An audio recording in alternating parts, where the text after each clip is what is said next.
This world is not my home, I'm just a passing through. The Velvet Voice, the life story of Jim Reeves. The Texas sun was already high on that August morning in 1923, when the cry of a newborn echoed through a small wooden farmhouse in Galloway, Texas. His parents, Mary and Thomas Reeves, named him James Travis Reeves. To them, he was simply Jim, a quiet, thoughtful boy with curious eyes and a love for songbirds. The Reeves family didn't have much. Life in East Texas was simple days filled with hard work, nights filled with stories and hymns. Yet, even as a child, Jim's voice stood out. When he sang in church, neighbors stopped talking. There was something soft, rich, and steady in his tone, the kind of voice that could make even a restless crowd fall silent. But young Jim had another dream baseball. He was tall, strong, and quick. And by his teenage years, he was playing semi-professionally.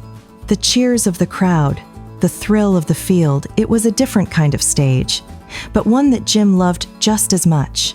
Then, one spring afternoon, while pitching in a local game, Jim felt a sharp pain in his arm. The injury was bad enough to end his dreams of a professional career.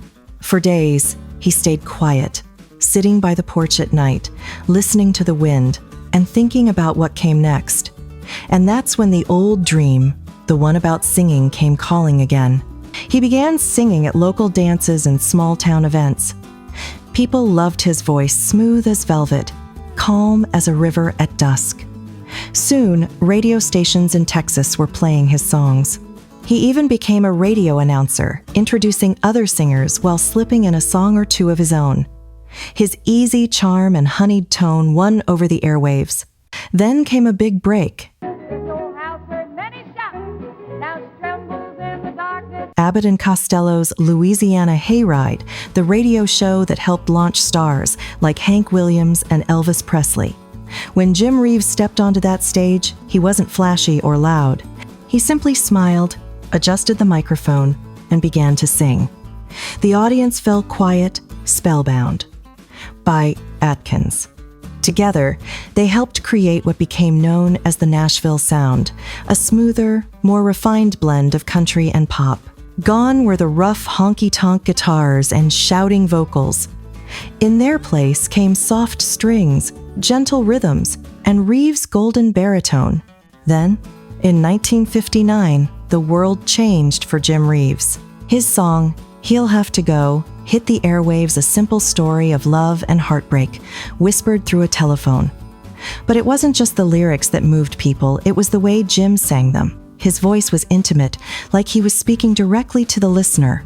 The song became an international hit, reaching hearts across America, Europe, and Africa. From that point on, Jim Reeves wasn't just a country star, he was a global voice of peace and emotion. In South Africa, fans wept when they heard "Welcome to My World." In Nigeria and Kenya, families gathered around radios to listen to Adios Amigo and Distant Drums. Reeves' music became a bridge between cultures, a soundtrack for love, loss, and faith. At home, Jim's gentle manners earned him the nickname Gentleman Jim. He dressed impeccably, spoke softly, and carried himself with quiet dignity. His wife, Mary Reeves, was his constant support, managing his business, traveling with him, and helping him navigate the growing pressures of fame. But behind the smooth performances, Jim was a perfectionist. He could spend hours in the studio, adjusting a single note, insisting that every line carried emotion. "A song," he once said, "isn't just to be sung, it's to be felt." Then came the 31st of July, 1964. Jim Reeves and his manager, Dean Manuel, boarded a small private plane in Arkansas bound for Nashville. It was a cloudy afternoon, with storms gathering on the horizon. As the aircraft approached Tennessee, radio contact was lost.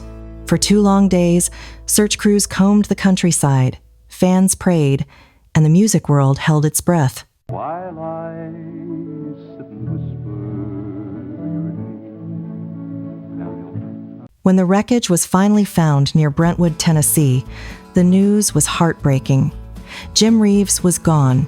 He was only 40 years old. But even in death, his voice refused to fade. Months later, his posthumous single Distant Drums climbed to the top of charts around the world, a haunting, beautiful song that seemed to carry his spirit. It was as if he had left behind a final message, echoing from beyond: love, peace, and gentleness never die. Over the decades, Jim Reeves' legacy has only grown stronger. His songs still play on radios across continents. His albums continue to sell. And his voice, that tender, golden voice, still brings comfort to millions who never even met him. Today, when the world feels noisy and uncertain, you can put on a Jim Reeves record, close your eyes, and hear that calm, steady sound again. Welcome to my world. Won't you come on in?